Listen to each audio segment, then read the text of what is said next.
Sir okay sir. பண்ணிடலாம் sir. Last வீடியோவே 5 million போயிடுச்சு. இந்த வாட்டி ஒரு 6 மில்லியனே எடுத்துக்கலாம்.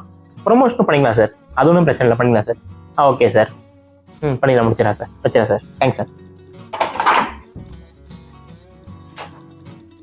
அண்ணன் வர சொல்லியிருந்தானா? அண்ணன் கூட சொல்லியிருந்தாங்க. வாங்கப்பா உட்காருங்க. தம்பியை கூட்டு வர சொன்னேன், கூட்டு வரலையா? இல்ல, நான் ஃப்ரெண்டு கூட்டு வந்துட்டு இருக்கேன். என்னப்பா அந்த சின்ன பையன் நடிப்பான்ல? என்னண்ணா இப்படி பேசிட்டீங்க? இப்ப கூட ஸ்கூல்ல காந்தி வேஷம் போட்டு சூப்பரா நினைச்சானா? பக்கத்துல வந்தா பேசிட்டு இருந்தாங்களா? அதான்டா நமக்கு தேவை. நம்ம இப்ப என்ன பண்றோம், இன்ஸ்டால ஒரு ஐடியா ஓப்பன் பண்றோம்.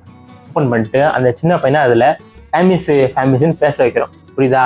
ஃபர்ஸ்ட் இதை பண்ண வைக்கிறோம். அதுக்கப்புறம் இந்த மிளகா பொடி வச்சு மூஞ்சில தேய்க்கிறது, உப்பு மேல நடக்க வர்றது, இந்த மாதிரி சின்ன சின்ன டாஸ்கா அந்த பையனை பண்ண வைக்கிறோம். அதுக்கப்புறம் பாரு. சின்ன பையனா? அவன் தாங்க மாட்டானா?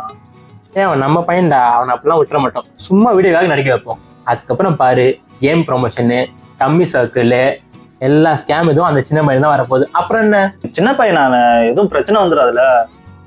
ஏன்னா இப்ப பிரச்சனை வந்தா என்ன, கொஞ்ச நாளைக்கு இதை பத்தி பேசுவாங்க. வேற பிரச்சனை வரும்போது அதை பார்த்துட்டு போயிடுவாங்க.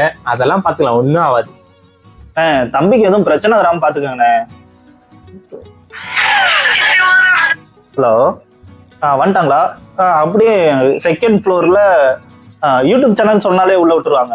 வந்துருங்க. கான்ஃபரன்ஸ் ரூம்ல தான் இருக்கான். வந்துருங்க. வந்துட்டு இருக்காங்கண்ணே. வரட்டும். இப்ப என்னடா பிரச்சனையானா என்ன, அந்த பையனை அழுது ஒரு வீடியோ போட சொல்லுவோம். அது வியூஸ் நிறைய போகுது. அது நம்ம காசு தானடா. இதுல இன்னும் பிரச்சனையே ஆகாது, பாத்துக்கலாம். என்ன ஸ்கேம் ஆரம்பிச்சிடலாமா? முடிச்சிடலாம்ண்ணே.